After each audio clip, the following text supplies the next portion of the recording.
Welcome back everyone. Thank you for joining me. This is another Andrew Ditch video.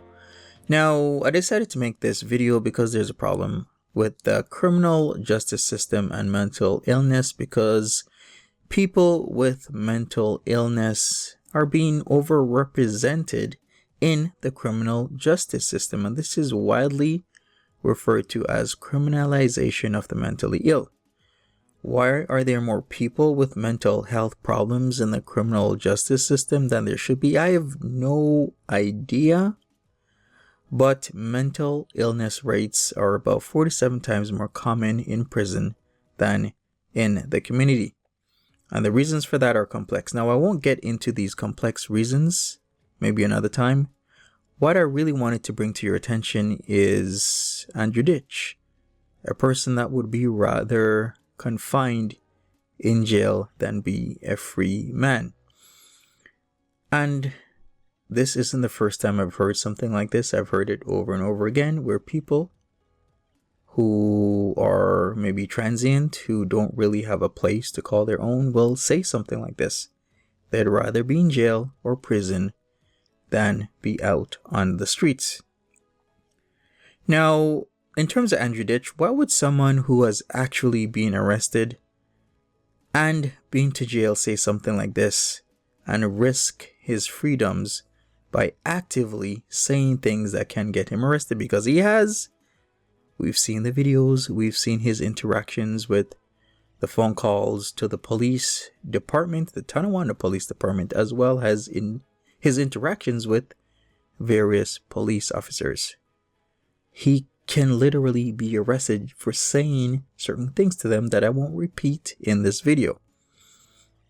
And what Andrew Ditch's response to my video kind of gives me an answer, so I'll read it for you.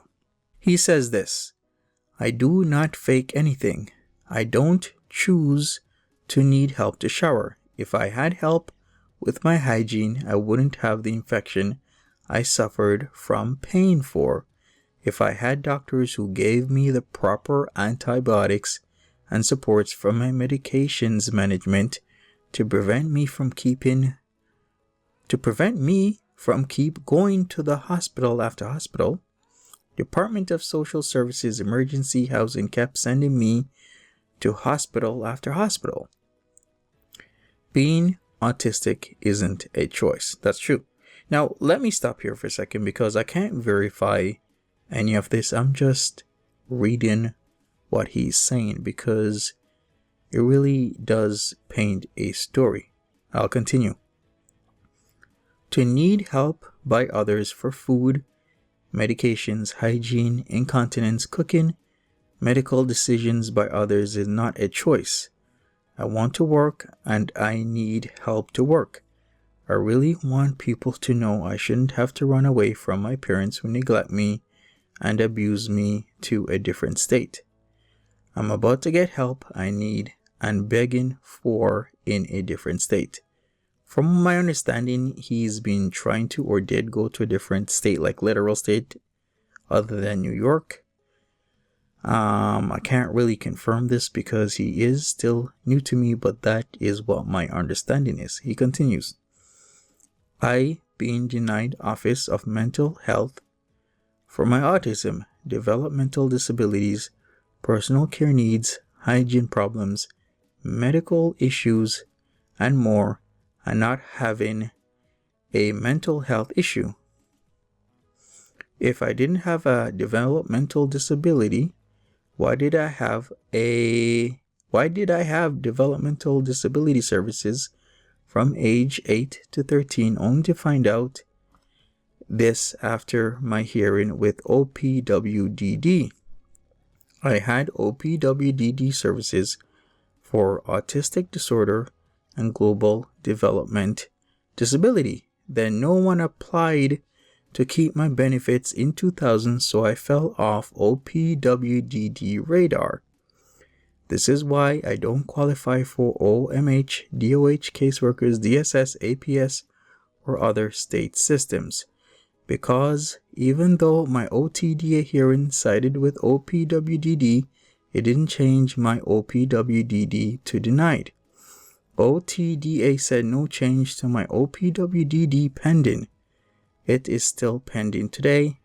I run away to get help, and in 2 weeks I have the help I am about to get that took 6 years in Buffalo. APS refusing to accept my diagnosis even by the doctors. They only listen to ECMC. ECMC said I have autism and intellectual disability up to 2020 when APS had the director review my records. Then malingering was given. It's not a choice to rely on others. I don't like being touched.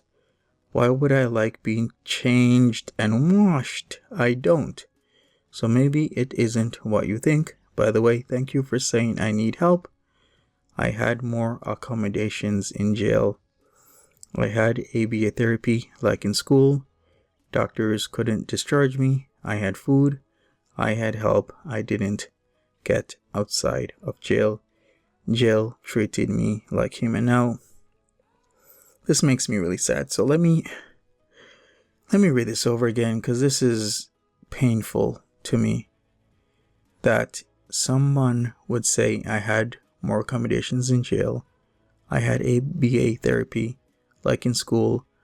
Doctors couldn't discharge me. I had food. I had help I didn't get outside of jail. Jail treated me like human. What has our society come to where a person that does have mental health problems would prefer jail to freedom? I only ask this because I've heard this said by homeless men and women. They get taken better care of in jail, and that is why a lot of them commit crimes, so that they can go to jail, so that they can be fed, so that they can receive warmth, especially in the winter, and receive proper health care. This needs to stop, because what kind of society are we having where people want to commit crimes so that they get what they feel they need to survive? This needs to stop, because I've heard this too many times before.